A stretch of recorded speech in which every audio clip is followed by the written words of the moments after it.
বাংলাদেশ সাম্প্রদায়িক সম্প্রীতি ও ধর্মীয় সহাবস্থানের এক উজ্জ্বল ঐতিহ্যের দেশ উল্লেখ করে রাষ্ট্রপতি মির্জা ফখরুল ইসলাম আলমগীর বলেছেন, এখানে ন্যায় বিচার, সাম্য, মানবিক মর্যাদা ও পারস্পরিক সৌহার্দ্য হবে রাষ্ট্র সমাজের ভিত্তি।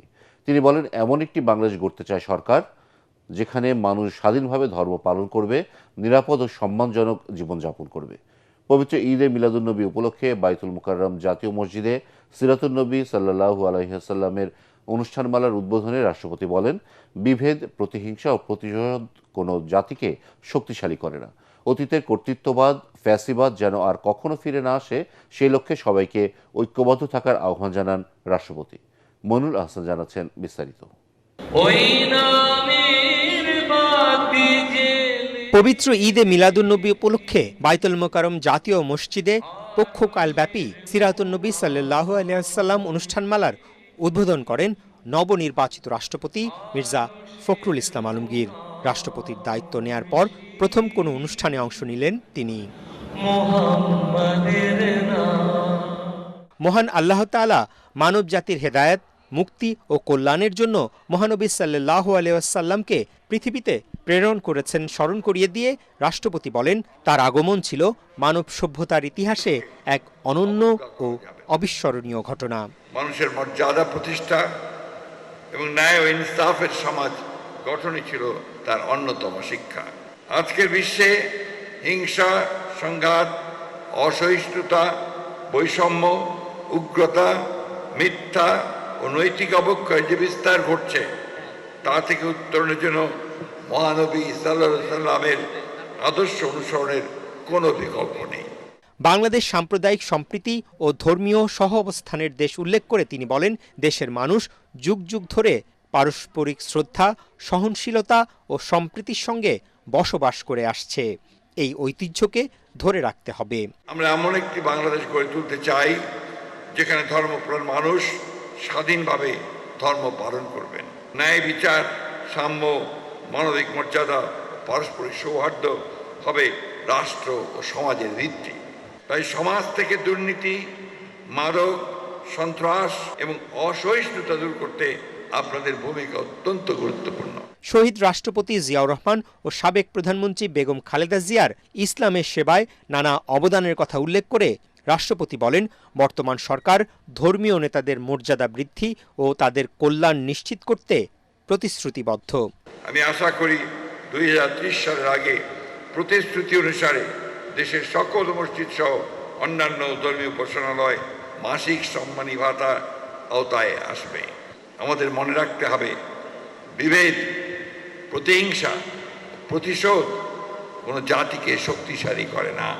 অতীতের কর্তৃত্ববাদ, ফ্যাসিবাদ ও অন্যায় যেন আর কখনো ফিরে না আসে, সেজন্য রাসূলুল্লাহ সাল্লাল্লাহু আলাইহি ওয়াসাল্লামকে অনুসরণ করে গণতন্ত্র, ন্যায় বিচার, সুশাসন ও মানুষের মৌলিক অধিকার রক্ষায় আমাদের ঐক্যবদ্ধ থাকতে হবে।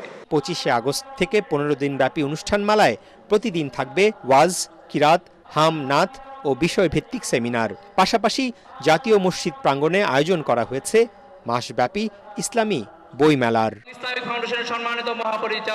মইনুল আহসান, এটিএন বাংলা, ঢাকা। রাষ্ট্রপতির প্রতি আমরা কৃতজ্ঞতা জ্ঞাপন। বসুন্ধরা টিস্যু, অশুদ্ধতার বিরুদ্ধে এক বিন্দুও ছাড় নয়। পবিত্র ঈদে মিলাদুন্নবী উপলক্ষে দেশবাসী সহ বিশ্ব মুসলিম উম্মাহকে শুভেচ্ছা জানিয়েছেন প্রধানমন্ত্রী তারেক রহমান। ভেরিফাইড ফেসবুক পেজে এক বার্তায় তিনি বলেন, মহানবী হযরত মুহাম্মদ সাল্লাল্লাহু আলাইহি ওয়াসাল্লাম মানবজাতির জন্য সত্য, ন্যায়, সাম্য, ভ্রাতৃত্ব, মানবিকতা ও শান্তির শিক্ষা দিয়েছেন। তার জীবন ও আদর্শ সমগ্র মানবজাতির জন্য চিরন্তন পথনির্দেশ। প্রধানমন্ত্রী বলেন, বর্তমান বিশ্বের সংকট, সংঘাত ও অসহিষ্ণুতার সময় মহানবীর শান্তি, ন্যায়, সহমর্মিতা ও মানবিকতার শিক্ষা অত্যন্ত প্রাসঙ্গিক। তার আদর্শ অনুসরণ করে একটি শান্তিপূর্ণ ও ন্যায়ভিত্তিক সমাজ গড়ে তোলার আহ্বান জানান তিনি। বার্তায় বাংলাদেশ সহ বিশ্বে শান্তি, সাম্য, সমৃদ্ধি ও মানবিকতা প্রতিষ্ঠায় মহান আল্লাহর কাছে প্রার্থনা করেন প্রধানমন্ত্রী।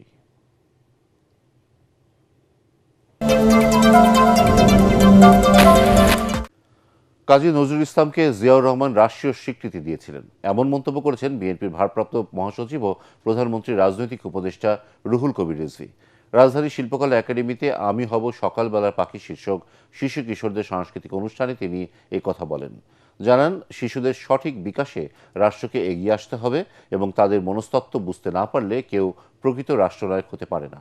রিজভী উল্লেখ করেন, শিশুতোষ রচনায় নজরুল অনন্য এবং এক্ষেত্রে রবীন্দ্রনাথের চেয়েও তিনি বড় মাপের। পাশাপাশি তরুণদের অন্যায়ের প্রতিবাদে উদ্বুদ্ধ ও মাদক থেকে দূরে রাখতে নজরুলের সৃষ্টি ও চেতনা চর্চার ওপর জোর দেন তিনি। তাছাড়া স্বাধীনতা যুদ্ধের বাঁশি বাজিয়েছিলেন শহীদ প্রেসিডেন্ট জিয়াউর রহমান বলেও জানান বিএনপির ভারপ্রাপ্ত মহাসচিব। রাষ্ট্রনায়ক নিজে হয়তো কবিতা লেখেন না, কিন্তু তার একটা কাব্যিক মন থাকে।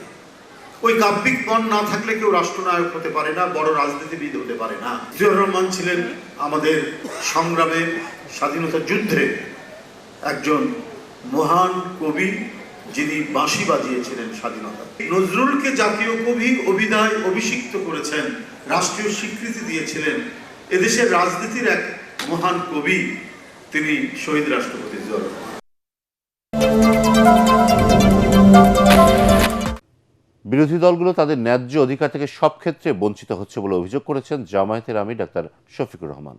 প্রথমবারের মতো এনসিপি কার্যালয় পরিদর্শনে গিয়ে সরকার ও বিরোধী দলের ভূমিকা নিয়ে এই কথা বলেন তিনি। শফিকুর অভিযোগ করেন, সংসদ কিংবা সংসদের বাইরে কোথাও তাদের প্রাপ্য অধিকার দেওয়া হচ্ছে না। এদিকে এনসিপির আহ্বায়ক ও বিরোধী দলীয় চিফ হুইপ নাহিদ ইসলাম জানান, বাংলাদেশে নতুন করে কোনো ধরনের ফ্যাসিবাদ প্রতিষ্ঠা হতে দেওয়া হবে না। জনগণের অধিকার আদায়ে অন্য রাজনৈতিক দলগুলোকেও 11 দলীয় ঐক্যে আসার আহ্বান জানান তিনি।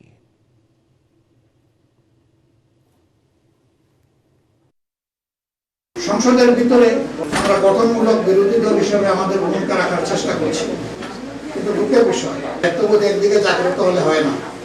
সরকারের দুইটা অঙ্গ, একটা সরকারি দল আর একটা বিরোধী দল, এছাড়া একটা দেশ চলে না।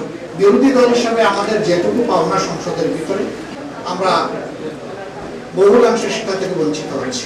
সকল রাজনৈতিক সামাজিক শক্তিকে আমরা আহ্বান জানাচ্ছি যে একত্রে এই সরকারকে অবশ্যই তারা যে গণবিরোধী নীতিগুলো নিচ্ছে, আগের আইনের থেকে দুর্বল আইন করছে, অর্থাৎ ফ্যাসিবাদী ব্যবস্থাকে তারা টিকে রাখার চেষ্টা করছে। ফলে আমাদেরকে গণতান্ত্রিক শক্তিগুলোকে ঐক্যবদ্ধ হতে হবে। 9 বছরেও রোহিঙ্গা প্রত্যাবাসন শুরু না হওয়ায় উদ্বেগ জানিয়েছে ইউরোপীয় ইউনিয়নের রাষ্ট্রদূত মাইকেল মিলার। বলেন, এখনও মিয়ানমারের রাখাইনে রোহিঙ্গা শরণার্থীদের নিরাপদ প্রত্যাবাসনের পরিবেশ তৈরি হয়নি, তবে সম্মানজনক প্রত্যাবাসন জরুরি।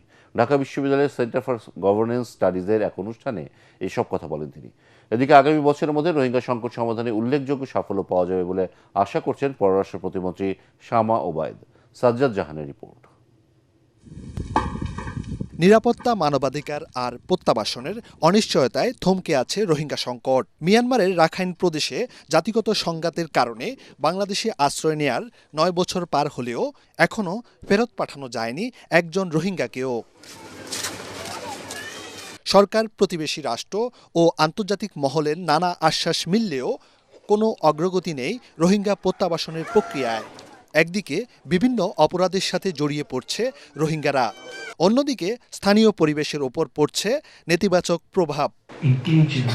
ঢাকা বিশ্ববিদ্যালয়ে সেন্টার ফর গভর্নেন্স স্টাডিজ আয়োজিত মিট দ্য অ্যাম্বাসেডর অনুষ্ঠানে যোগ দিয়ে রোহিঙ্গা প্রত্যাবাসন প্রক্রিয়া এখনও শুরু না হওয়ায় উদ্বেগ প্রকাশ করেন ইউরোপীয় ইউনিয়নের রাষ্ট্রদূত মাইকেল মিলার। রোহিঙ্গা প্রত্যাবাসনের উপযুক্ত পরিবেশ এখনো তৈরি না হলেও রোহিঙ্গাদের স্বেচ্ছায় ও মর্যাদাপূর্ণ প্রত্যাবাসন নিশ্চিত করা জরুরি। তবে 9 বছরেও রোহিঙ্গা প্রত্যাবাসন না হওয়াটা উদ্বেগের। শুধু জিএসপি প্লাস নয়, ইউরোপীয় ইউনিয়নের সাথে বাংলাদেশের উচ্চবিলাসী বাণিজ্যিক সম্পর্ক গড়ে তোলার আহ্বান জানান রাষ্ট্রদূত। এদিকে নিজ দপ্তরে পররাষ্ট্র প্রতিমন্ত্রী শামা ওবায়েদ জানান, রোহিঙ্গা ইস্যুতে জাতিসংঘ সহ আন্তর্জাতিক সম্প্রদায়ের সমর্থন আদায়ে কাজ করছে সরকার। 10 বছর পরে আনফরচুনেটলি আমাদের রোহিঙ্গা ক্রাইসিসটা আরও ঘনীভূত হয়েছে।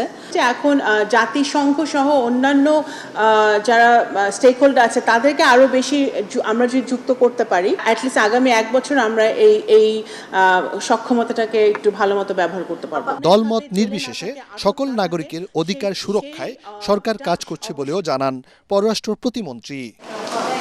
সাজ্জাদ জাহান, এটিএন বাংলা, ঢাকা।